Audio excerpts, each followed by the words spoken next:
If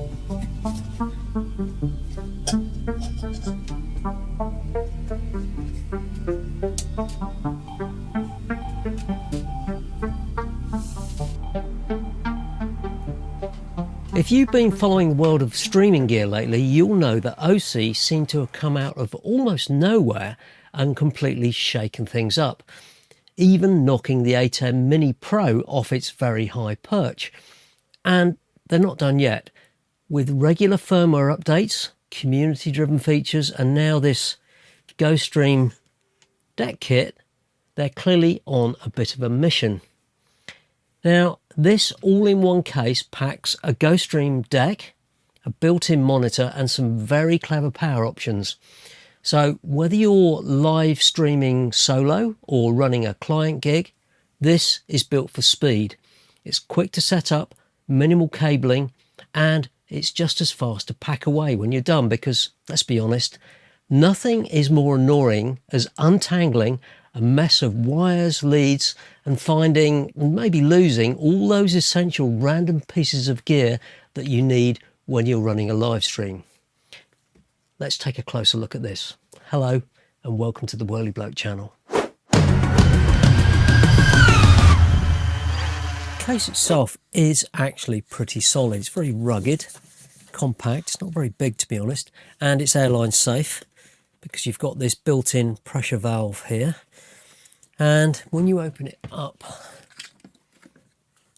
there's a 14-inch 1080p monitor that's built right into the lid. And just down the side here, there are real hardware controls for adjusting the brightness, color calibration, and even the speaker volume. So there's no fiddling through menus to adjust the screen.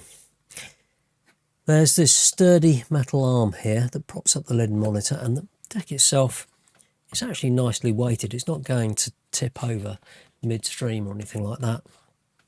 Now, where things get really clever is in the power department. You've got 3 input options. Just let me show you. There is an IEC kettle lead there, and there's the original barrel jack on the back there that takes, well, is it 11 to 17 volts. That's fine. And the best of all, sorry it's clumping about, is USB-C PD, and that means you can run this entire system, including the fan, the monitor, from a single USB-C power bank. Now, I've run some tests, and with this 25,000 amp hour, it's 91 watt hours USB PD pack, I got over 7 hours of runtime on here. Now, it'd probably run for longer, but I just gave up. And yes, you can hot swap power sources. So if the mains power cuts out, it'll seamlessly switch over to your power bank, and that's peace of mind for live streamers and an absolutely essential when you're dealing with flaky power and anxious clients. Let's give it a quick test. So if I power this on with the IEC, get that in there. Where is it? There we go. If I turn this on, the monitors come on. That's good. Turn on the GoStream. So this is running off mains power now. Just give it a little minute to get itself sorted out. There we go. I haven't got any video inputs. These are just still images that I've got, that I've imported from the SD card. I'll talk about that in a minute. So if I plug that in there, make sure that's on, which is fantastic, and we're all live, we're all up and running. Let me just pull the mains lead. Nothing. It's just still. So we're completely wireless. Really is very clever. In fact, I think I'll leave it running on there for now.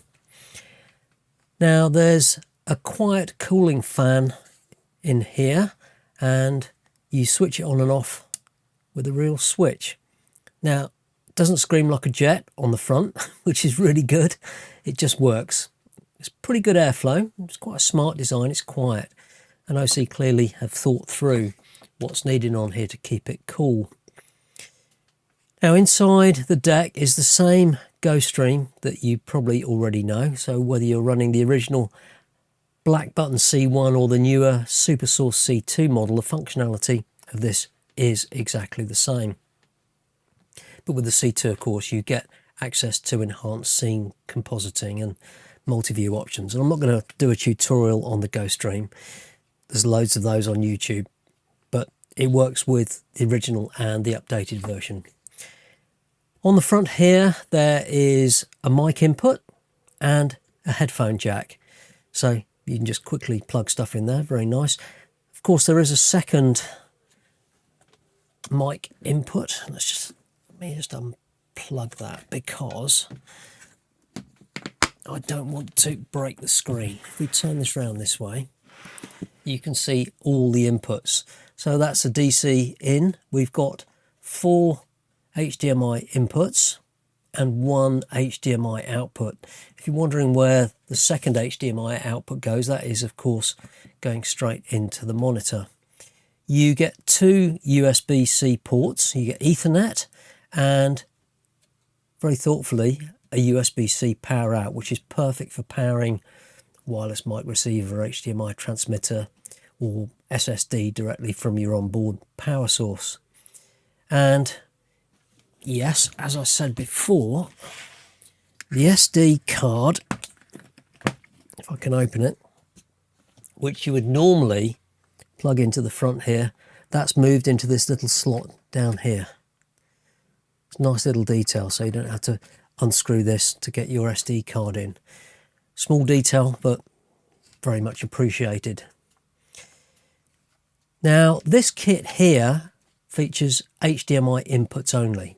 But if you need SDI, there's some good news. Osee offers the GoStream Duet, which supports 4 HDMI and 4 SDI inputs, and it automatically switches between the two.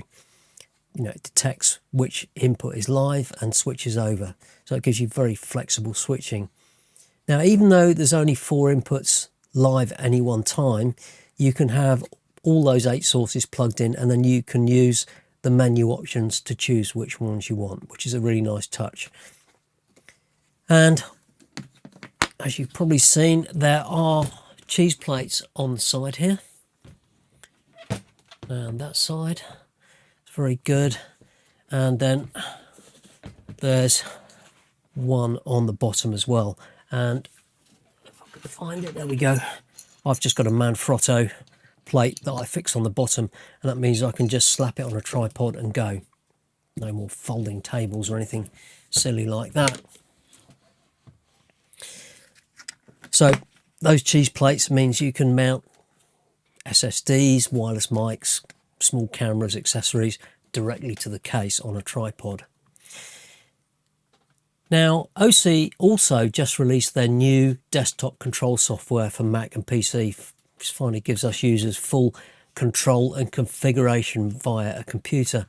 And one of the big additions is recording directly to USB-C drives, not just the SD card. And there's another clever trick they brought in. You can actually tether your phone via USB, and the GoStream can use it as a backup internet source. So if your main Ethernet goes down, it'll switch over to mobile data automatically. It's very clever. So, is this worth the $900 cost over the standalone $295 GoStream Deck? Well, I think the answer is a solid yes. If you're running solo, or you just want a fully integrated, portable, professional-grade switcher, this kit saves you time, hassle, and the cable mess of building your own setup. I mean, it's compact, it's reliable, and it's genuinely well thought out. But it's not completely flawless. I mean, this lid support arm, it does work, but it's a bit clunky to fold and position, and it feels slightly out of step with the otherwise slick design, almost like a bit of an afterthought. If you take a look at my case kits for the A10 Mini, you can see how well the Nanite case works without needing a support like this. Although it runs off an external USB PD supply, there's no built-in battery, which means you will need to carry one of these around with you if you're going off grid. And the fan, it is quiet, but there's no temperature-based control. It's either on or off using the switch. It is quiet and it is actually effective. But these are minor gripes that I'm sure will be improved given how Osee listen to their customers. They just keep listening. Have a look at their Facebook group. It's alive with feature requests, beta firmware testing and genuinely responsive engagement. I'll link it below so you can have a look. I definitely recommend joining it if you're an Osee customer. Quite honestly, Blackmagic need to pay attention. Their ATEM series is popular and very well respected, but if they keep ignoring what users are asking for, they will get left behind.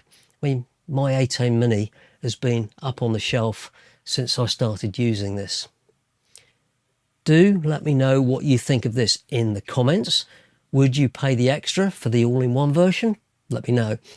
And if you found this helpful, give it a thumbs up. And if you're new here, consider subscribing. It really does help the channel. Thanks for watching and I'll see you next time.